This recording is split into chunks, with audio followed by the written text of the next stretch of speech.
Tras duras semanas de negociaciones, Estados Unidos ha evitado el impago de la deuda cuando el Congreso ha aprobado el acuerdo al que han llegado el presidente del gobierno, el demócrata Joe Biden, con el presidente de la Cámara de Representantes, el republicano Kevin McCarthy. El pacto no gusta a los sectores más radicales de ambos partidos, pero llega a tiempo para esquivar un colapso económico. En palabras del propio Biden, este acuerdo evita lo que podría haber sido un impago catastrófico. El acuerdo deja en suspenso el techo de deuda de 31,38 billones de dólares, lo que permite al gobierno federal lograr financiación y seguir cumpliendo con sus obligaciones de pago. Y es que la secretaria del Tesoro, Janet Yellen, había advertido de que esta semana ya no tendría dinero suficiente para afrontar los pagos previstos, así que era necesario que el Congreso aprobase el acuerdo esta semana. Pero puede que te estés preguntando, ¿qué es el techo de deuda? ¿Y qué hubiera pasado de no haberse ampliado?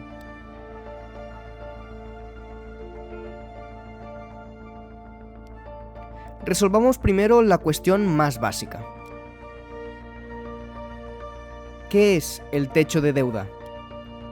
El techo de deuda o debt ceiling en inglés es un límite legislativo que se introdujo en el año 1917 que marca la cantidad de deuda pública en la que puede incurrir el Tesoro de los Estados Unidos. Es decir, limita la cantidad de dinero que el gobierno federal de los Estados Unidos puede pagar por la deuda que ya le han prestado. Si se supera ese límite, el país tiene prohibido emitir más bonos y por lo tanto seguir endeudándose. Lo cual es un gran problema para un país que gasta más de lo que ingresa, porque simplemente se queda sin dinero suficiente para pagar cosas como las nóminas de los trabajadores públicos, las pensiones o el mantenimiento de las infraestructuras. El objetivo inicial del techo de deuda era agilizar el endeudamiento del Tesoro, es decir, permitirle la libertad de no tener que pedir permiso primero al Congreso cada vez que necesitaba endeudarse, pero garantizando cierta disciplina fiscal. ¿Cuál es el límite de deuda? El límite de deuda se ha elevado en varias ocasiones. En la última de ellas quedó establecido en 31,34 billones de dólares, nivel que se superó el pasado 19 de enero de 2023. Superado ese nivel, Janet Yellen, secretaria del Tesoro, pidió por carta al Congreso que alcanzasen un acuerdo para elevar ese techo antes del 1 de junio. Lo habitual hasta ahora era que la ampliación del techo de deuda fuera un mero trámite legislativo. No solía haber mucha discusión en ello. De hecho, solo desde 1960 se ha aprobado 78 veces, 49 bajo presidentes republicanos y 29 bajo presidentes demócratas. Sin embargo, la fuerte división actual del Congreso complicó mucho la llegada del acuerdo. Y es que nadie en Washington tiene ningún incentivo para ver a los Estados Unidos en una situación de impago, pero sí que tienen todos los incentivos para tratar de extraer tantas concesiones como sea posible de su rival político a cambio de votar un aumento en el techo de deuda. ¿A qué acuerdo se ha llegado? Por una parte, los republicanos han conseguido poner límites a lo que se conoce como gasto discrecional, es decir, el dinero que el Congreso asigna cada año para financiar agencias y programas federales. Y por otra parte, los demócratas han podido implementar en el acuerdo que las restricciones de gasto no se apliquen a los programas obligatorios como Medicare y la Seguridad Social, y que el gasto en defensa aumente el año que viene un 3,3%, como pedía Biden en su propuesta de presupuesto. Cabe destacar que, más allá de lo acordado, el Congreso siempre tendrá autoridad para aprobar más gasto en caso de un acontecimiento inesperado, como una guerra o una pandemia. ¿Qué hubiese pasado de no haber acuerdo? Si se hubiera incumplido la fecha límite, una situación muy poco probable, pero posible, el gobierno se hubiera visto obligado a disminuir significativamente su gasto, posiblemente recortando o poniendo fin al pago de pensiones y prestaciones, lo que afectaría a los ingresos de los estadounidenses.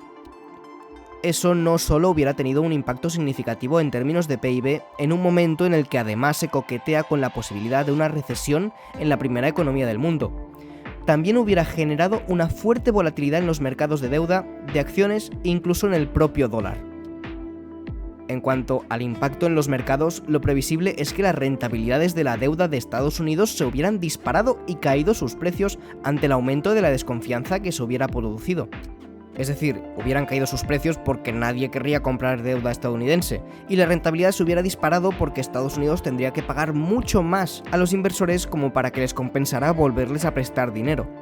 Y esto no es solo un escenario hipotético, toda esta desconfianza ya ha estado cotizando en los CDS, en los Credit Default Swaps de Estados Unidos, que han rozado niveles de 180 puntos básicos, cerca de sus máximos históricos. Es decir, prácticamente nunca se había tenido tanta desconfianza en que Estados Unidos fuera capaz de pagar sus deudas. Además del encarecimiento de la financiación de la deuda, la volatilidad de los mercados también hubiese mermado la confianza de los consumidores y las empresas estadounidenses en el bienestar de la economía, reduciendo las intenciones de inversión y obligando a los hogares a ahorrar por precaución y por lo tanto a no gastar, con el consecuente parón en la economía que eso traería. En ese caso, los bancos centrales entrarían en acción, haciendo una modificación de su rumbo en 180 grados. La Reserva Federal detendría el ajuste cuantitativo y recortaría los tipos, y sus homólogos de las economías avanzadas seguirían su ejemplo, incentivando la economía con enormes inyecciones de dinero en el sistema, lo que habría empeorado gravemente la inflación. Aunque, por suerte, este casi apocalíptico escenario no ha sucedido nunca, ¿cierto? ¿Ha ocurrido alguna vez? De momento solo ha habido una vez en la que el Congreso no haya alcanzado un acuerdo antes de la fecha límite. Fue en 1979, cuando se incurrió en impago técnico y Washington tuvo que retrasar durante varios días el reembolso a los acreedores. Aunque viendo el caos que se iba a generar, el Congreso tardó pocos días en ponerse de acuerdo. Pero a lo largo de la historia ha habido varios momentos en los que se ha estado a punto de no alcanzarse un acuerdo sobre este límite de deuda, en ocasiones poniendo en marcha medidas extraordinarias para impedirlo. Y es que en el caso de que no se hubiera alcanzado un acuerdo para elevar el techo de deuda, Estados Unidos hubiese incurrido en un impago técnico, con todas las consecuencias que supone para la credibilidad de la primera potencia mundial y la estabilidad del mundo entero, ya que tan solo la economía de los Estados Unidos representa un cuarto del PIB mundial. Cada vez que hay una crisis política por la ampliación del techo de deuda, esta crea inestabilidad en el mercado financiero. Además, estas crisis recurrentes han dado lugar a fases de angustia en el pago de la deuda por parte del gobierno federal y a la dependencia de las acciones de última hora del Congreso para garantizar el pago en su totalidad y a tiempo. ¿Hay más países en el mundo que tengan un techo de deuda? El caso de los Estados Unidos es prácticamente único en el mundo. Muy pocos países tienen topes legislativos para la deuda pública, y los que los tienen intentan de forma activa evitar conflictos políticos. Uno de estos países es Dinamarca, pero el tope se ha fijado a propósito en un nivel extremadamente alto para evitar conflictos políticos como en Estados Unidos. Por ejemplo, en 2021 la deuda danesa solo representaba el 14% de lo que teóricamente se podían endeudar según su techo. Si algo podemos sacar en claro de todo esto es que abordar el problema del techo de deuda de manera efectiva requiere una visión a largo plazo, una gestión financiera prudente y un diálogo constructivo. Estados Unidos ya ha enfrentado grandes desafíos económicos en el pasado y ha demostrado su capacidad para superarlos, pero hará falta una combinación de liderazgo político sólido, responsabilidad fiscal y colaboración bipartidista para que el país pueda asegurar su estabilidad económica y garantizar un futuro próspero no solo para sí, sino también para el resto del planeta. Si te ha gustado el vídeo y quieres ver más como este, puedes suscribirte a coste de oportunidad.